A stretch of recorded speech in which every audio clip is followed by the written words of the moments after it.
Yeah, it's live. Good evening, friends.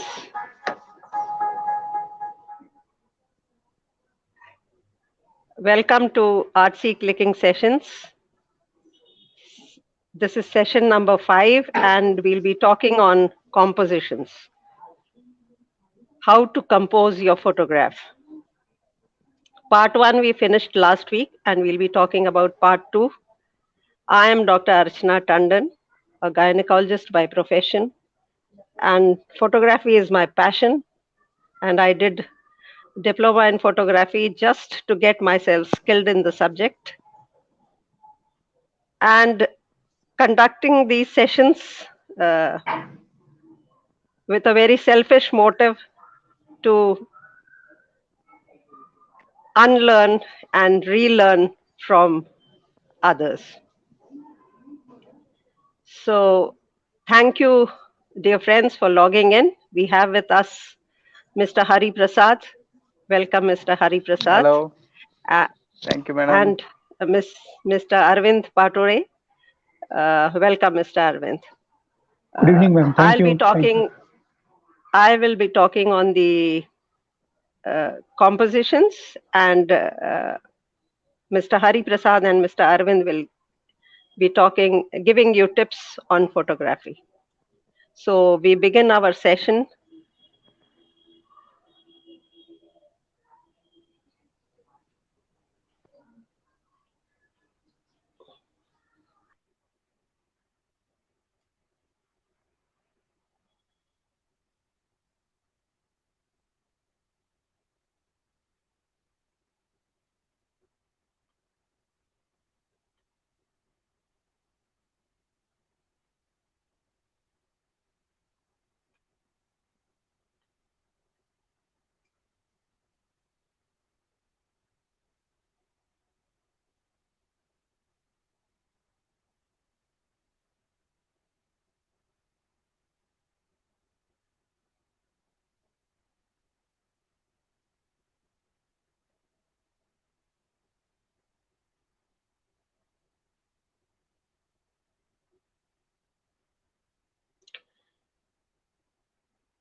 So uh, in the last session, we talked about exploring to get that one perfect shot. We talked about rule of thirds. We talked about how to make use of symmetry to get that perfect capture. We talked about leading lines, and we talked about point of view and perspectives with angles. We also talked about how to use simplicity so that we can make use of these guidelines for a perfect composition.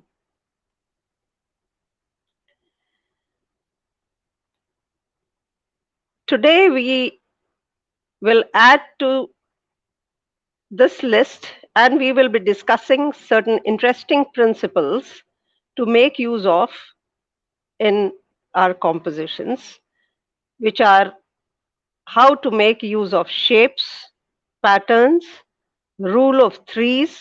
Rule of threes is a part of repetition only. When there are three objects which are repeating themselves, we call it rule of threes. Repetition and framing.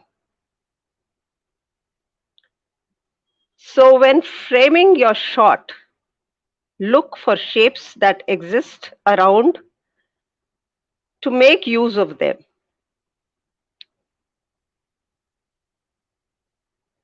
A spiral staircase here I have used to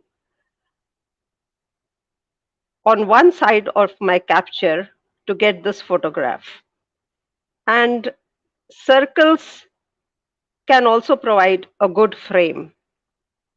At times, geometrical patterns exist and provide the architecture, the characteristic design. And when one aims to take a shot for these shapes, one adds value to one's shots.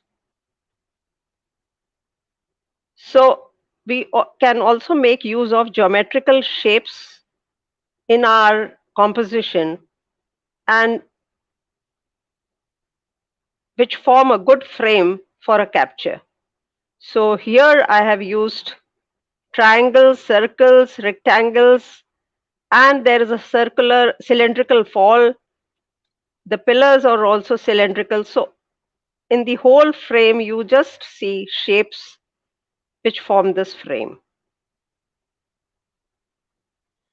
Then other shapes that you can look for is an ellipse. And here these ellipses form a beautiful pattern, and these are just railings, and I have made use of these elliptical forms to form a frame. Another guideline too is being followed here, and that is of repetition. So if a shape repeats itself many a times, then you form a pattern, and that guideline too is being followed. And also one can see the presence of symmetry, which we talked in last lesson. So a photograph, one can make use of one or a couple or more than a couple of guidelines. So this is again a shape, a loop has been used, and this photograph is by Ranjita Raghunath, and it's a beautiful capture, and you can see her making use of this the shape of loop in the photograph. And another guideline is being followed here, and that is leading lines, where this loop is taking you inside the frame and getting you out of this frame too. At times, geometrical patterns exist and provide the architecture, the characteristic design, and when one aims to take a shot, incorporating these shapes, one seems to be adding value to the shots due to these geometrical patterns. And here, this architecture has many triangles and squares, and the buildings look beautiful when placed properly. Another shot to highlight the use of shapes, and here circle is being used, and this is Singapore wheel, and a circle in the presence of other buildings which are rectangular standouts apart and makes the photograph stand apart. This is the second one, is another photograph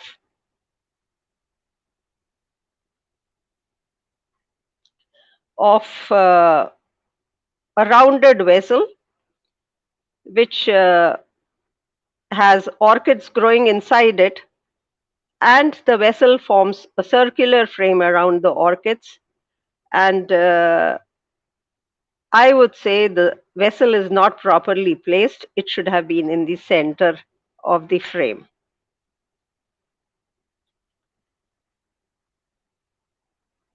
Then in shapes, we also have lines, and lines can join to make a pattern. So here lines and framing have been used, and symmetry too is visible, which adds value to this shot. Again, a bridge is seen, and because we were passing through it at high speed, the shot was a bit blurry. Again, this is a shot of toothpicks, and making use of lines, this shot has been framed. This shot is making use of the card's angle to form a frame for the flowers, and it has been clicked by Mr. Hari Prasad. the beautiful thing is about this photograph is also the contrast of colors. Then one can make use of 3D images, like in these shots, the lanterns have been captured to inside this frame for taking a photograph. Here also lanterns have been used. So 3D forms provide a 3D, not exactly a 3D image, but it looks like a 3D image because of the shape. And this is again a showroom of Louis Vuitton, and I have framed them, both the buildings, in one frame. So recognizing patterns is a compositional technique that creates a stronger image. And shapes and lines are composition techniques as discussed earlier, but patterns take them to a new level by repeating those shapes and lines. They can also give way to texture, like you see in a desert photograph or an aerial photograph of sandy mountains. And what are patterns? Patterns are just repetitions of shapes. So as you explore with your camera, start looking for objects or shapes that repeat, and you'll start noticing when shapes in the scene occur more than once, a pattern is taking place, pattern is taking shape, and these patterns might work well in a photograph. A pattern in a photograph isn't the same thing as a pattern in geometrical class. Composition patterns don't need to follow the same rigid rules as patterns in a maths. Learn to find the angle that makes the pattern most obvious. For this shot, which has many which incorporates many shapes in this frame, I had to search for the right angle. For both sides, both these angles were blocked by structures, and I wanted to capture this bar, which had a hemispherical shape. I wanted to capture the cylindrical pillars. I wanted to catch these tents, and I had to search for the right angle to get everything inside the frame. So one has to explore to get that right angle to make the pattern prominent. And thus I could manage to get maximum varieties of shapes inside the frame to make the picture look beautiful. Again, these are frames of patterns, and here lines are repeating themselves. This is a firework, and lines make this bouquet of firework. This firework look like a bouquet.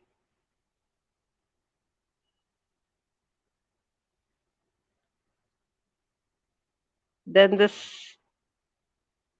the other photograph, this is an aerial shot where center pivot irrigation is being done in South Africa.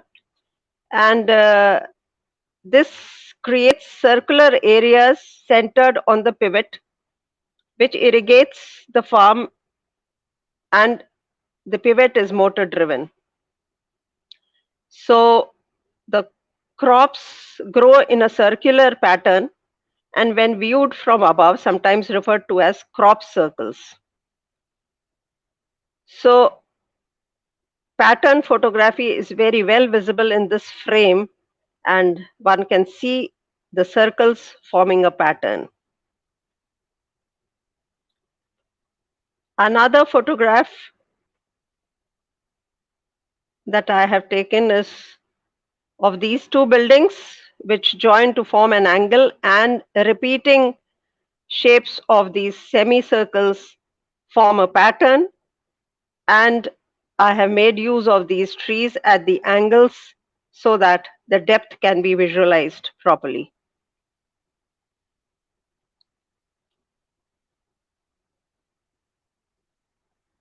Sometimes a pattern photography isn't about shapes only, but is about repeating colors. And this lower right frame is a photograph of colored houses standing out in a normal urban habitat, and they do follow a pattern.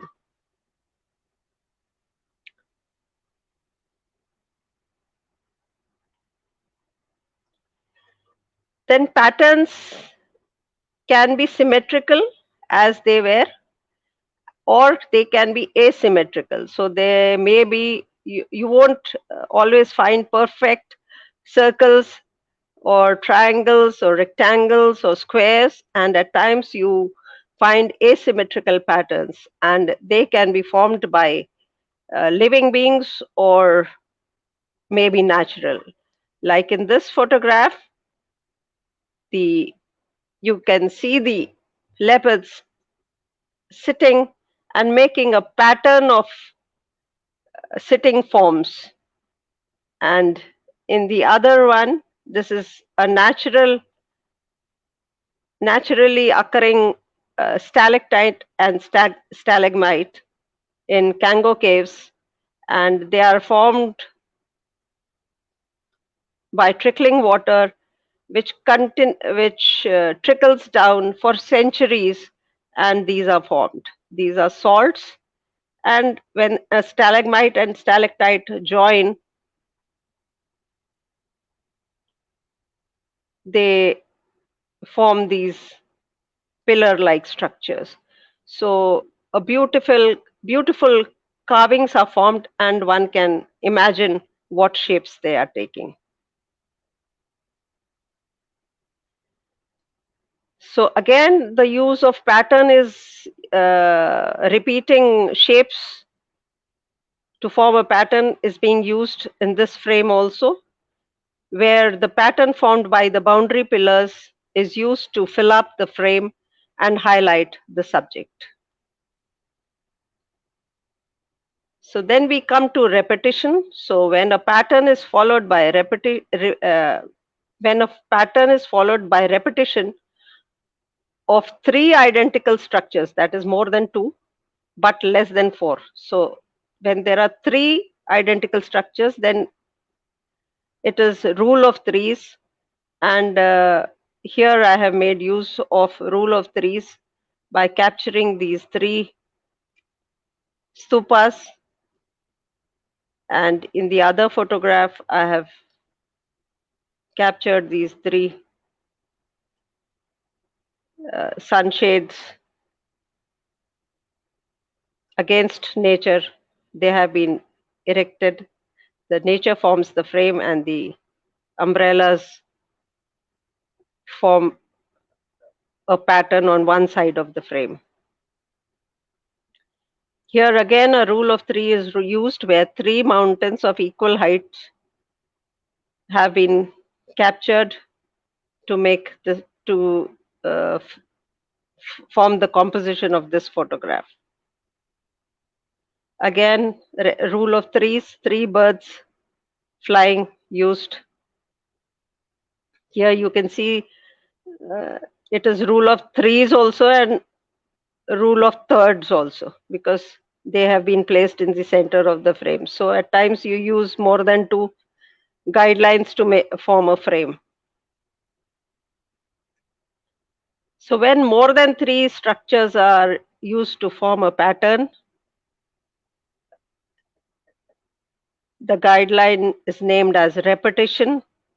And so when something repeats in the photographs more than three times, it is termed as repetition. This is again a photograph taken by Mr. Hari Prasad, and beautifully he has placed these pillars and the light on the other end of this segment too adds to the beauty.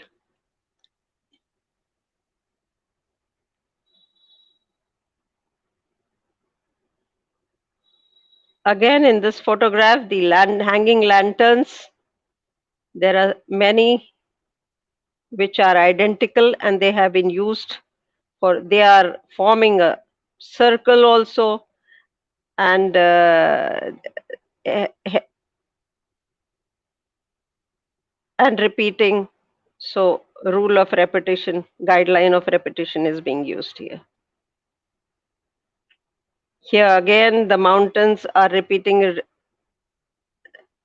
are there one after the other, and they follow the same guideline. So automatically, the viewer's eyes are drawn to the pattern of this divider in this photograph, because that stands prominently and divides the photograph. And there are panels which are repeating themselves here.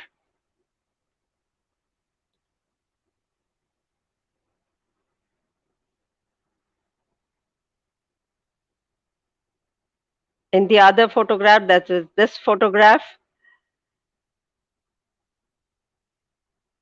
diagonal presentation of repeating bright colors of the boats attracts one, and diagonal itself is a guideline for that too comes under shape, and these colored repeating structures of boats forms the pattern. The next guideline that can be made use of to compose a good photograph is framing. And frames of car mirrors, windows, doors, or a mirror too can be used to frame a photograph. At times, nature is used for framing, where a photographer uses tree branches, flowering shoots to frame compositions and provide depths to the photograph. This is a beautiful picture by Ranjita Raghunath, which follows many guidelines. It has many shapes, arches, leading lines, and the prominence of frames adds to the beauty. And this roof provides the depth to this photograph. This is another beautiful frame created by Ranjita Raghunath, and it follows the rule of thirds too, and it follows framing and pattern using two prominent colors. So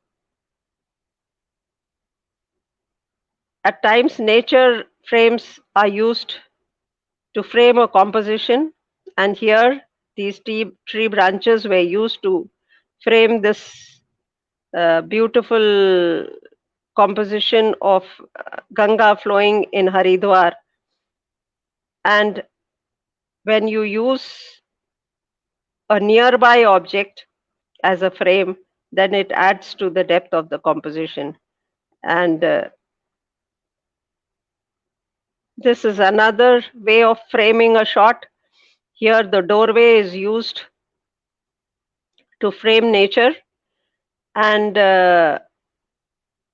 by the frame, one can understand that this must be somewhere in a Buddhist uh, place, such as Nepal or Ladakh or Tibet.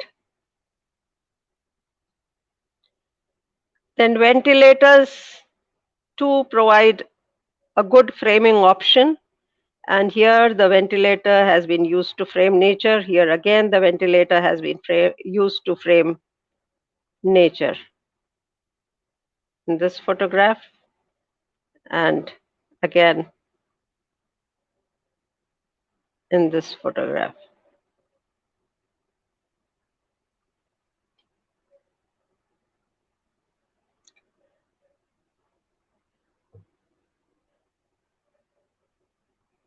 Here one can see that the building itself, a structure in the building itself has been used to frame the other part of the building. And nature creates a boundary around this building. So one can frame one structure, one part of the building into a frame formed inside the building. Here, the car mirror is used to frame the subject and the terrain. The patterned ventilators and the doorway provide a beautiful frame here for the mountainous terrain.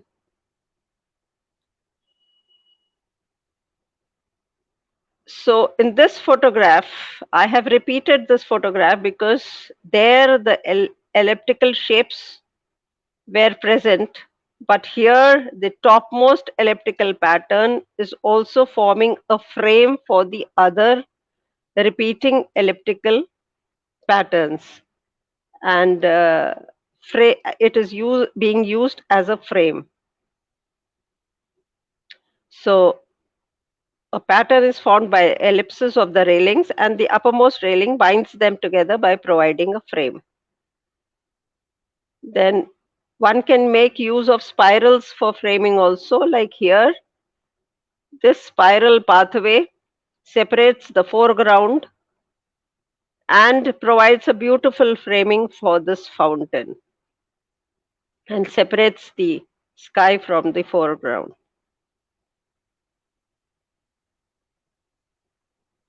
Here, the pattern is formed by the squares present in the roof, and this pattern is used to frame the nature which is present in the lower two-thirds of this photograph.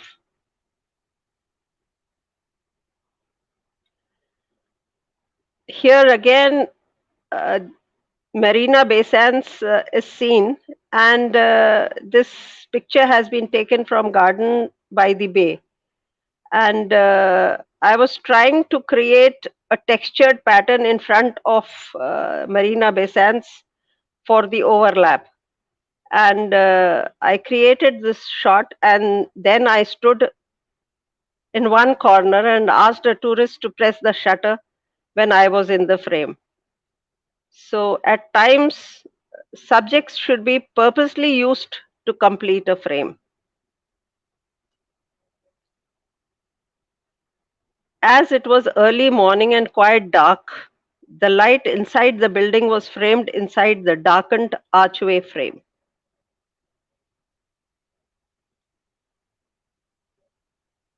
Mirror frames have been used here to frame the subject and the reflections created, and this formed a repetition of patterns and fell under the rule of threes. Again, here the silhouettes are framed by the nature as seen through a window after partial removal of the accumulated dew drops on the window pane.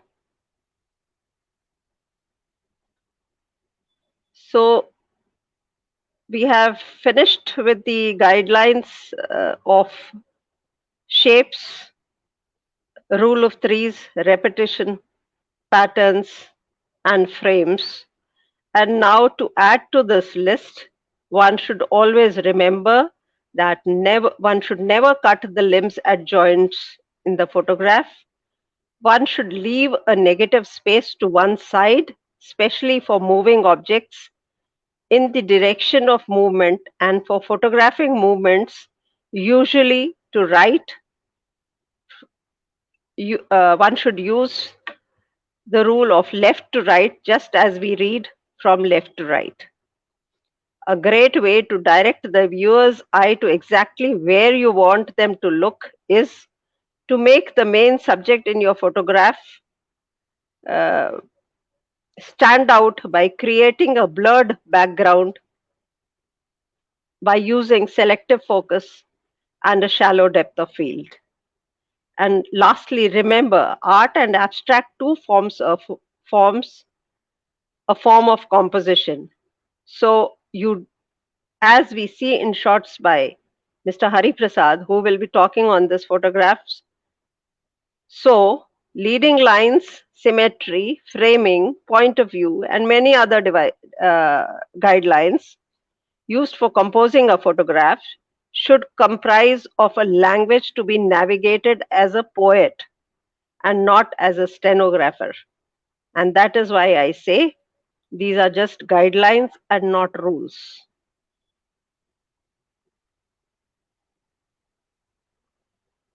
One should also decide on landscape or portrait mode. One should decide on the ratio of width to height of the photograph, and the commonly used ratios are 14 is to 9, 16 is to 10, 5 is to 4, 4 is to 3, 1 is to 1, 3 is to 2, 16 is to 9, 11 is to 4, or one can customize the framing. So never be afraid of using custom if that suits your composition, and use cropping and vignetting to get that proper composition that you desire. So now I would request Mr. Hari Prasad to carry on from here.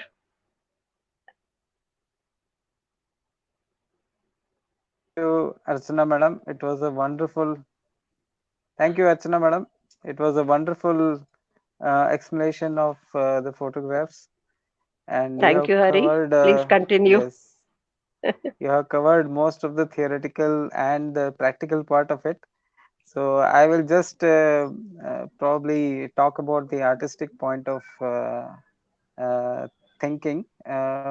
Basically, I am also a poet. So I started writing poetry through photography. So my photographs reflect a bit of artistic thinking. So I'm not a pure theoretical person as far as photography is concerned. So, but I do see a lot of um, photographs taken by experts, and even Archana and Arvind sir's photographs are excellent.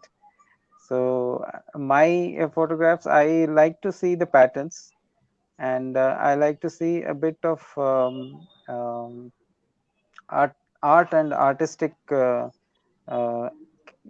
what do you call parameters in whatever vision I have outside.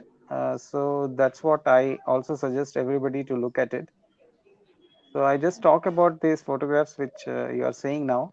So this first photograph is a selfie, and nowadays selfies are such a craze, and everybody wants to take selfies. So I wanted to have a selfie which is more like a portrait. So this is a self-portrait, and as per the rules, as Archana madam also has told, you need to have a proper lighting on the face, which shows the character and the mood of the probably the person. So here you can see my face lighting up because I was sitting just in front of the window, and my background is all very slightly lit with a chair. You can see a small chair in the background. So I just wanted to bring out a mood of soberness because it was a pandemic time. So you can see I'm not that much excited, and it is showing up. So that's the one thing. And again, the next photograph is basically, I can say it's a nature photograph.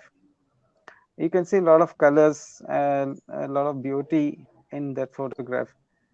I wanted to actually take the picture only the flowers, but I was seeing basically a moth flying around me. I just waited for some time because I was assuming that it will sit, and thankfully it sat on the flower. And I had my frame fixed. I had all the settings fixed, assuming that it will sit. And that's what one has to do when you're doing basically a nature photography. You have to assume certain things that it will happen, and luck will favor you. And that's what this picture is showing. I was really lucky to get that contrasting colors and beauty in that one picture, one frame, and it happened thankfully. So that's That brought life to the frame. yes, yes. So anticipation is very important.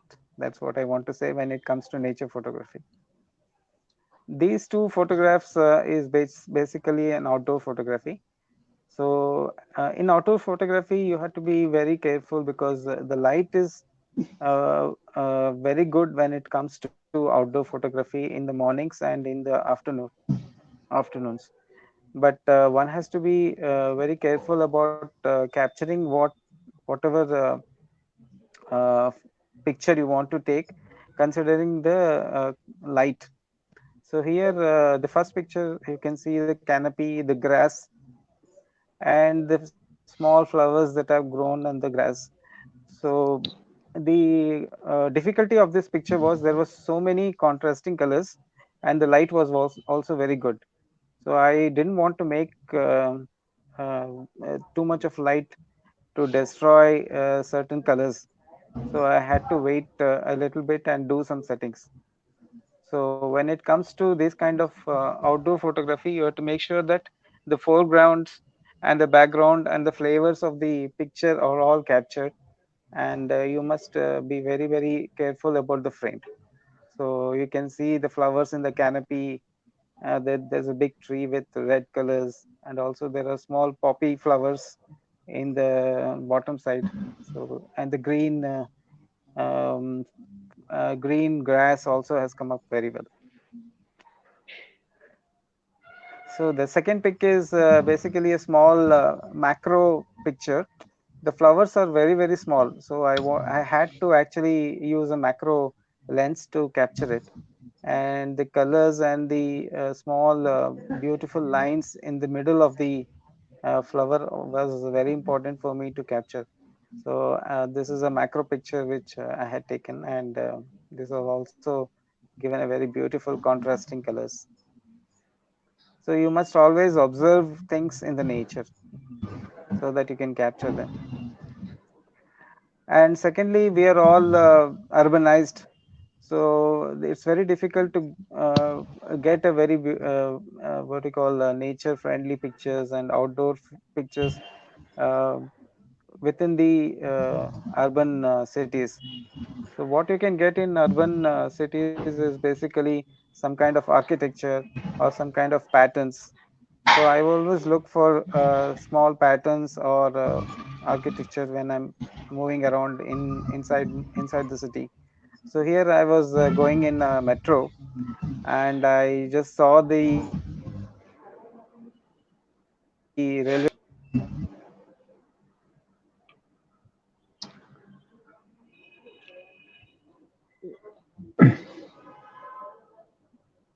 Mr. Arvind, you want to add something? I think we have lost Hari's lost his connection. It's this thing by repeating whatever you have shown, the images which we have talked about. Repetition wherever it is possible. If we keep on repeating the objects in that, if there's a repetition, it forms a pattern. And patterns are every time very useful because they help to move the eye through the frame. So you should have patterns is one thing, and a pattern also. You see, if it fills up the frame, it can make it more dynamic also. So that is why looking into before taking the images, look at what is around. Try to see if you can see any patterns, and then you can click, and it takes the viewer through the subject through the image in a right way. Yes, Hari has come. yes, there was some problem.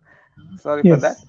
So, so I was just talking about urban photography. So one must always look for some artistic or art which is around the city, because when you are in urban areas, the structures are not very artistic. So always look for some patterns where you can capture it.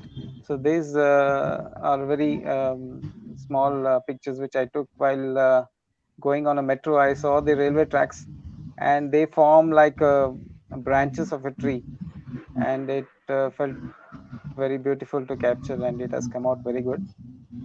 And the second picture is basically of a chair which was on the garden on a park.